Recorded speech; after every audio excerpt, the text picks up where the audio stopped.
দেখো এখানে একটা রেজার মেশিন আছে আর এটা দিয়ে বালু ভরাট করে। আর এই দেখো বালু ভরাট করতেছে এই যে।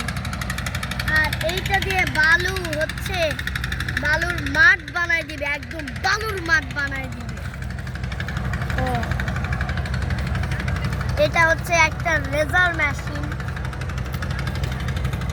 যেটা আপনারা জানেন। তাহলে আর কি কাজ? আমি বালুর মাঠে বসে দাঁড়ায় দাঁড়ায় ভিডিও করছি, আর আয়াত পপকর্ন খাচ্ছে আর তার সাথে আমিও খাচ্ছি।